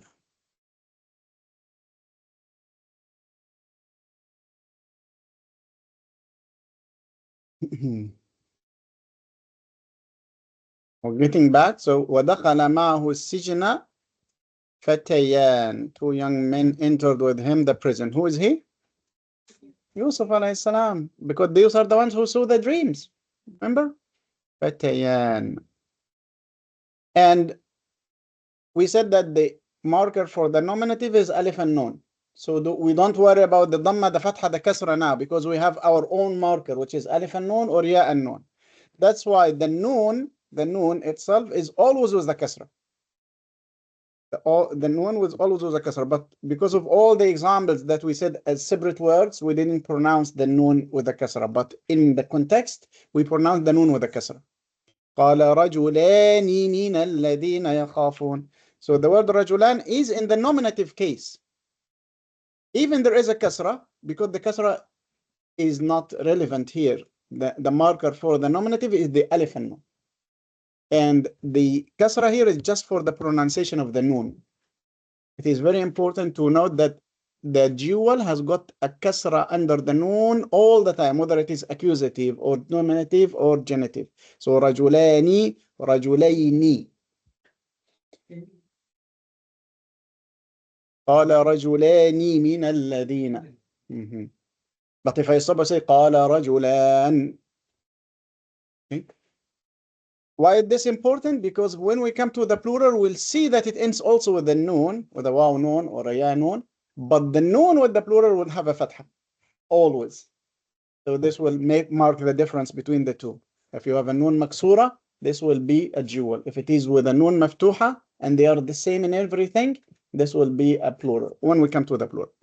So don't worry about the kasra. It is always a kasra, and it doesn't mean a case, because the case is the alif and noon or the ya and noon. قال رجلان ودخل معه السجن فتيان. Okay, now look at this. وسخر لكم الشمس والقمر دائبين. What is the dual? دائبين. And what is the singular from this? دائب. دائب, yeah, continuous. The word دائب means continuous. So دائبين. Allah subhanahu wa ta'ala made الشمس and al-qamar, the sun and the moon, continuously. Okay. So الشمس al-qamar are two. Because they are two, we don't give the plural, we say that dual. دائبين. Continuous. They are continuous. They are two and they are continuous. Da'ib is only one continuous. Two continuous, da'ibain. Next example is from the story of Sayyidina Musa. You remember when he met two what? Two girls. Yeah, okay. ولما ورد ماء مدين وجد عليه أمة من الناس يسقون ووجد من دونهم امرأتين تذودان. What is the jewel? امرأتين. امرأتين. What is the singular? امرأة. امرأة ends with what? تا مربوطة. What happened to the تا مربوطة? Became an open ta. امرأتين. What case is this? Accusative. How do we know that it is accusative? Ya and nun. We don't care about the kasra now. The kasra is always under the nun, because of the ya and nun. And because these are the ones that he found. He found two ladies. امرأتين. He found two ladies. So Musa, wajada means found. Tadudan, this is a verb. Yeah, it has an alif and nun because the verb also will follow the subject, but we will keep the verb inshallah to a later level. No, it is still alif and nun for the dual, but for the verb it is always alif and nun. There is no ya and nun. Okay, it's a verb. We didn't come to the verb. Yeah. So if it is a sifa, If it is an adjective, it would be exactly like the one before. Because this is a verb, the verb we will add alif and noon to the jewel, and it is always alif and noon and never ya and noon. That's why I say just keep that. قال ما خطبكما قالتا لا نسقي حتى يصدر الرعاء وأبونا شيخ كبير. Now, next one. واضرب لهم مثل الرجلين جعلنا لأحدهما جنتين من أعناب. رجلين. Only? جنتين. Okay. This is Surah what? Surah Al-Kahf. Both are accusative. Both are Because accusative. there's no preposition before. Yeah. Preposition came after Jonathan. Yeah, we don't worry about what comes after. That's before. So we only worry what comes after if it is possession. Okay. So وَضْرِبْ لَهُمْ مَثَلًا رَجُلَيْن. Give them the example of two men. Okay. So in English we have of, but in Arabic it's directly a direct object. رَجُلَيْن. It is accusative. We have a yanun. جعلنا لأحدهما جنتين. We made for one of them two gardens. So they are two men, but one of them has got two gardens.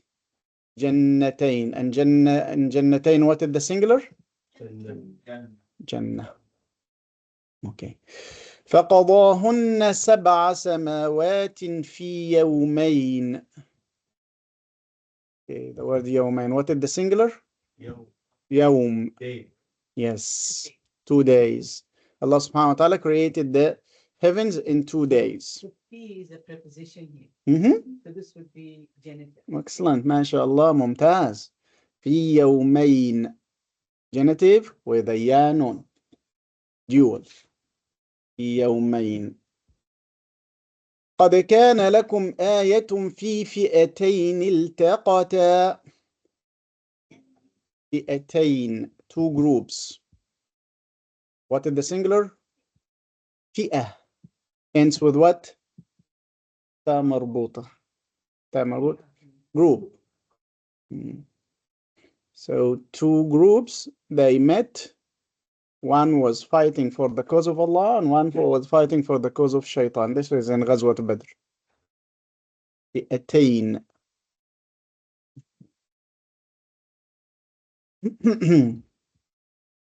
Then we have تبت يدا أبي لهب وتب. Where is the jewel? Yada. Because this is originally what? Yadan, and the noon was dropped because of the idafa, because of the possessive case. And what case is the yada? Nominative, accusative? Nominative. How do we know that it is nominative? Alif and noon. The noon is dropped, but the alif is still there. تبت يدا. Okay, now Sayyidina Yusuf is calling the two companions in the prison. He says, يا صاحبي السجن. صاحبي. So what is the singular from this word? صاحب, which means a company. That's idafa. ممتاز. Yeah. صاحبين. He says, oh, two companions of the prison. The two companions of the prison. صاحبي. صاحبين, and because the sijin comes after that, so صاحبي السجن. Yeah, صاحبي. The prison, the jail. Yeah, so when we say we have a possession case, so there is someone who possesses something. It can be like logical possession, like Kitabu Ahmad, Ahmad possesses the book, or it can be just a relation of belongingness, like Binta Karim. He doesn't possess them, but they belong to him. Okay. Babu al-Madrasa. So Babu al-Madrasa, the school does not possess the door, but the door belongs to the school. So for this, Ya Sahibai, O two companions, but they are not just friends who come from outside. They are friends that were acquainted to inside the prison. So in fact, they are the companions of the prison. So this is Mudaf and mudaf ilayh. So these two examples have got the noon dropped. That's why we keep them together. Sijin. companions, Of the present. prison. Mhm, mhm. Oh, yeah means oh for calling. يا صاحبي السجن. Oh, two companions of the prison. Okay. In Surah Taha, we have seen this example. قالوا إن هذان لساحران يريدان. Okay. See. So where is the jewel? This is the one that we don't know. We don't want. So we have sahiran and we have hadan. These are the nouns. Now yuridan, this is a verb. So we don't worry about it now. Hadan, these two. Hadani. The noun was always kasra. In hadani lasahirani. So lam here at the beginning means for sure. Lam tawkid. Sahiran, two magicians. They said qalu, for sure these two are magicians. These are two magicians. Okay. We'll drop this example now for now because we will look at the ضمائر later on. إذا حضر أحدكم الموت حين الوصية اثنان ذوى عدل منكم. Where is the jewel? اثنان. Okay, so we know the word اثنان, which means this is the exact word for two. واحد اثنان. So even the word اثنان is dual, but there is no singular from it. We don't say ithn is the singular because by nature, by default, this means two. This is the word that we use for two. So there is no singular from it. Now, dhawa is interesting. Dhawa means with or possessing something. In fact, it is dawan, but the noon was dropped. Dhawa adl. Those two of you with justs, who belong to justs. So dhawa, so the original word for dawa is dhu. Dhu here, like this. It means with or owner of. Yeah. But because it is just two letters, it has its own rule. So dhu means someone with something. Dhawan, this means two with something. Plural would be dhaween. And normally when we get this, we get the mudaf ilay next to it. So we drop the noon. Dhawa. Two with. The word dhu, the word ab, father, akh, brother, ham, which is father-in-law, and fu, which is mouth. These five have got a very special rule in Arabic. They are called the five nouns, al-asma al-khams. So don't worry about them now because they have their own rule that will come later on.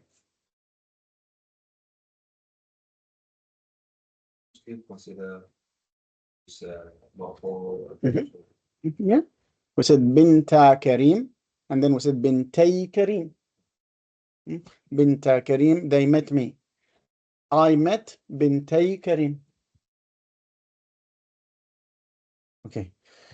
قالوا سحران تظاهرا. Where is the سحران? Okay. بل يداه مبسوطتان. مبسوطتان. But مبسوطتان is a صفة for what? يداه. So what is يداه? His two hands. His two hands. So what is the singular? Yad. So the dual should be yadan, right? But then we say his. If we said his, then this becomes a possession. So we drop the noun. Yadahu. So this ayah says the Jews said the two hands of God are chained. Yeah, this ha means his. Okay, that's why we just keep that for the pronouns later on. But Allah subhanahu wa ta'ala says his two hands are open. Yadahu. The noon. You cannot, yeah, if you say bal yadan, this means two hands. The two hands of whom? Yeah. Yadan. The noon is dropped as well as to referate this is his hand. Only the noon is dropped. Only the noon is dropped, and then you are left with the alif that does not connect from the left and the ha. His two hands. Okay. Let's have a look at this last example. وقالوا لولا نزل هذا القرآن على رجل من القريتين عظيم. قريتين, and the singular is what? القرية. And what this means what? Two cities. Two cities or two villages. هذا القرآن. You say this is a mad. Yeah, this is interesting. So على رجل من القريتين, the two villages. What are the two villages? In this context, they said, had this Quran been revealed to another man from one of the two villages. So what are these two villages? Mecca and Ta'if. Mecca and Ta'if. That's why Rasulullah sallallahu alaihi wasallam, when he lost all hope from the people of Quraysh to believe, he tried Ta'if, because this was another big hub in Arabia. على رجل من القريتين. Okay. Now Jihan made an intelligent mark here. Sometimes you can have a word that ends with alif and noon and it is not dual. It depends on whether this alif and noon is added or it is an original part of the word. So let's say, for example, in English, we have the words teacher. This ends with ER, right? This ends with ER. And then we have faster. Sorry. Faster. And then we have river. They all end with ER, right? Are they the same? They are not the same. So can you drop the ER from the first word? Yes. What is left? Which is a verb. Which is a verb. Okay. Now look at the second one. If you drop the ER, can you? Yes. Okay. It was an adjective and it is still an adjective. So it was an adjective first and it is still an adjective. But the first one was a verb and it turned into a noun. Now the last one, you cannot divide it. So it's an original part of the word. Likewise, in Arabic, we have a word like Uthman. Someone, his name is Uthman. This ends with alif and nun. But you cannot drop it. There is nothing called Athm. So it's just a name that ends with alif and nun and doesn't mean this is a jewel. Marjan. Marjan. What's marjan? Coral. Coral. That's right. So this is not jewel. This is not jewel, although it ends with alif and nun, because this is an original part of the word. And that's why in this example, يَخْرُجُ مِنْهُمَ اللُّؤْلُؤُ وَالْمَرْجَانِ. Al-marjan is not the jewel. In fact, the word minhuma is the jewel. So al-lu'lu' is pure and al-marjan is color, and it is not jewel. It is just an original word with alif and nun. Okay. What's pomegranate? Yeah. Roman. Roman ends with alif and nun, but this is not jewel. So this is still an original part of the word, even it ends with, and you can make them jewel.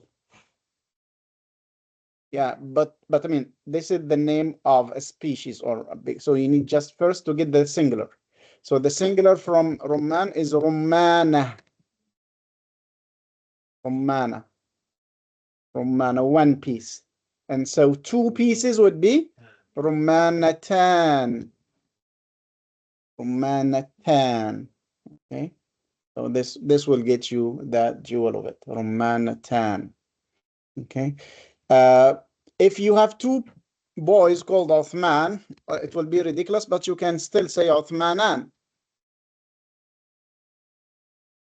Two are called Uthman, like Muhammadan, Ibrahiman, Uthmanan. So Alif and Nun and Alif and Nun. And if you have two pieces of Morjan, first you need to get the singular, which is Morjana, and Morjanatan. Janatan. Morjanatan. Okay. What would be two Quran?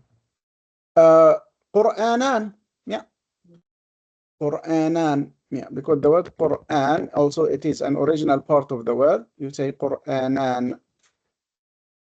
No one uses it, but I mean, if you refer to the Mus'haf as one Quran, another Quran, a third Quran, we say, give me the two Qurans. But Arabs would not call Quran except what is recited. What's written is called the Mus'haf. So the Mus'haf is for what is written. So we call it Mus'haf, Mushafan, Musahif, give me the Mus'haf. But when you say the Quran, recite the Quran, not to recite the Mus'haf.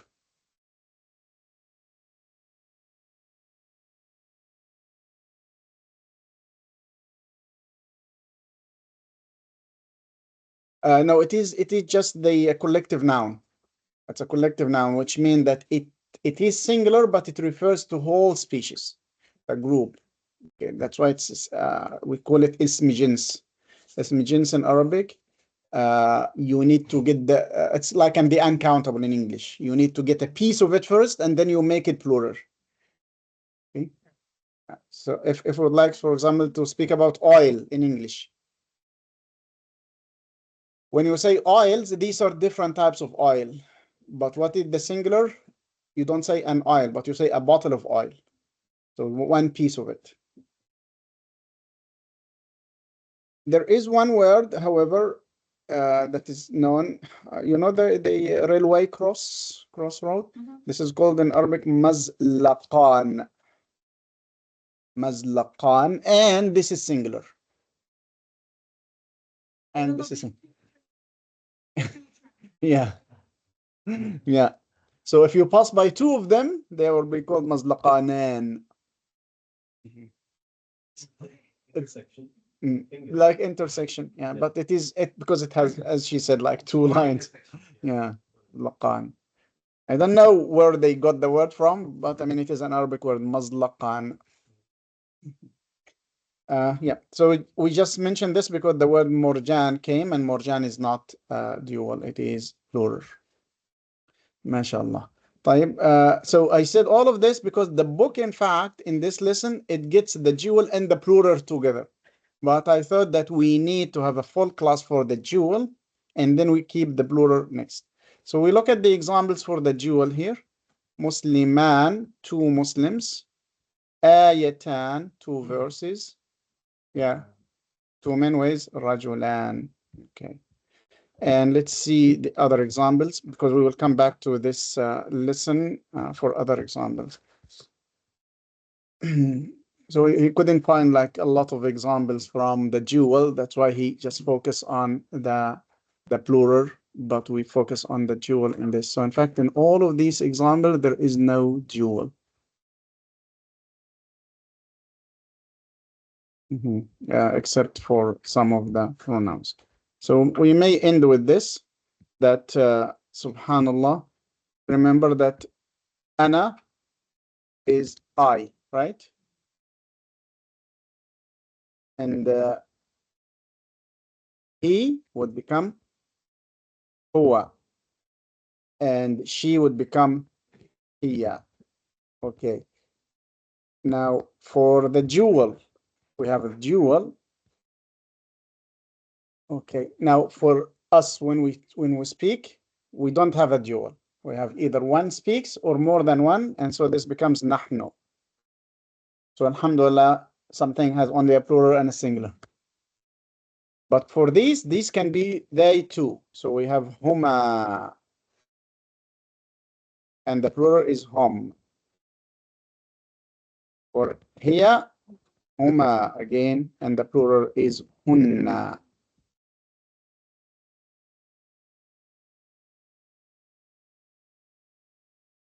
Okay.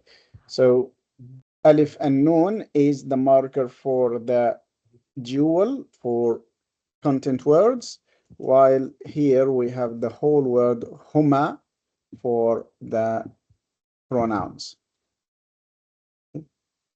Huma. Two.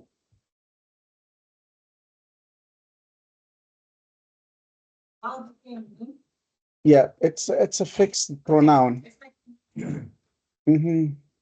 It's a fixed pronoun, so the pronoun here is huma. Huma. And you drop it because it's true. We don't drop anything. It is just the pronoun. Why the other one has no it? Which one? That's the third one. This one? Mhm. It is just the plural hunna, which means they, female. But So the middle one is not. it is dual. So this yeah, dual and plural. Dual and plural. For this first speaker, there is no dual.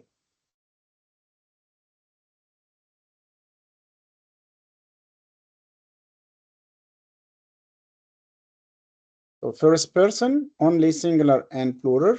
Second, well, this is the third person. It becomes huma. And the second person, anta, becomes antuma. So anta.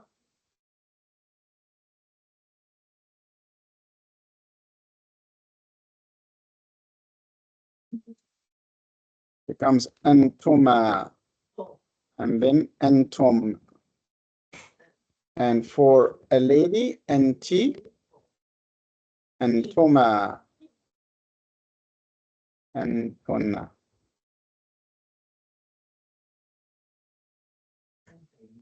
And in this case, you have got all the pronouns or the subject pronouns.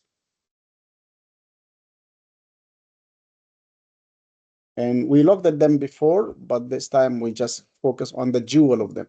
So anta, I say antuma, anti, also antuma, no change.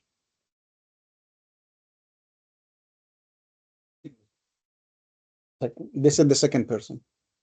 Mhm. Interestingly, all of this in English is just you. So you two, you all. You only. That's why they even find it awkward when they speak to Allah subhanahu wa ta'ala and they say you. Because they think that you is mentioned with every one. So they sometimes just write with a capital Y, or they use the old English word thou, because they just need another word. Because even in French, we have tu and vous. And in Arabic, we have 6 words.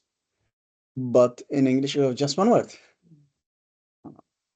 Anta, antuma, antunna, anti, antuma, antunna. Antum, okay. So these are the complete pronouns for the subject. Your homework would be to. So what do you think we should do? Relax. Relax. You need to digest, yeah, digest this information and search for 4 words. Okay, 4 words. One has got the dual in the nominative case. One has got the dual in the accusative or the genitive case.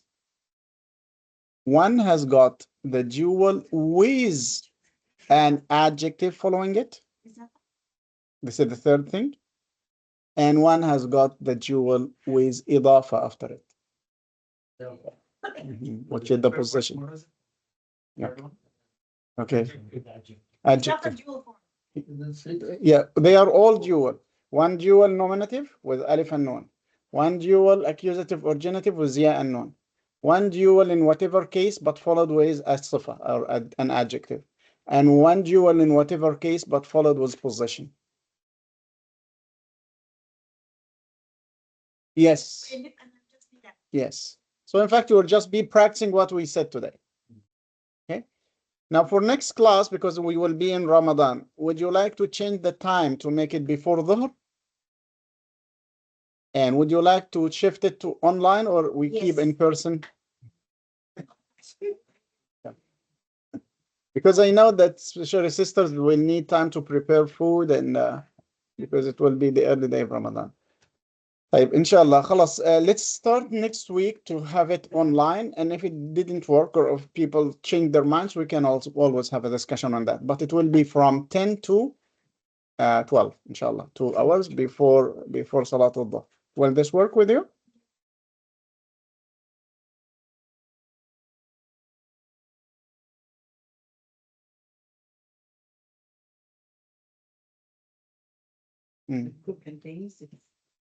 Inshallah, we'll finish by Eid. We'll finish this level by Eid. How many classes? So we have, yeah, so we have 4 more classes, which is during Ramadan, and we are done.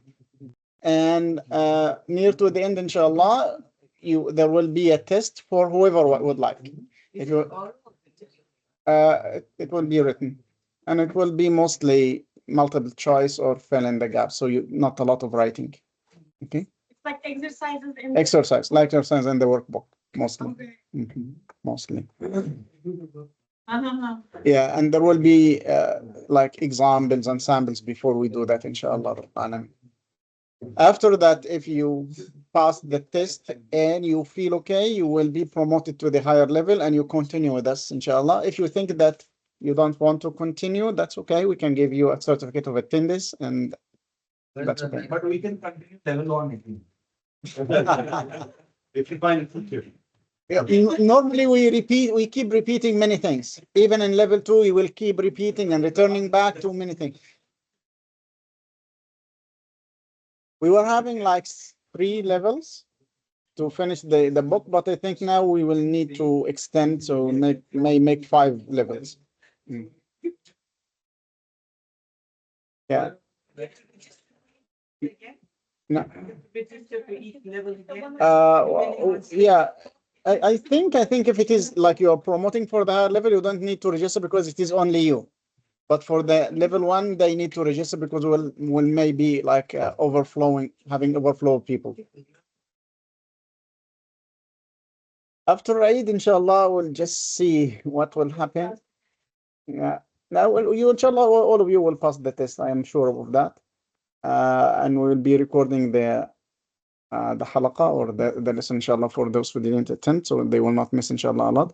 And remember that the purpose of this is not just to be a linguist or to pass a test or to have a certificate, just to understand the Quran and to recite well.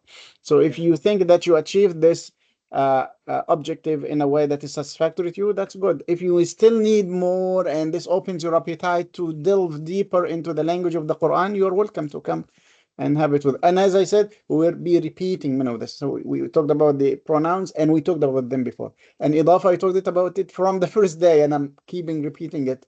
And nominative and accusative, we will return back to it. And we will return back to the dual. So things will be repeated on different levels of complexity, inshallah. When you give the lecture,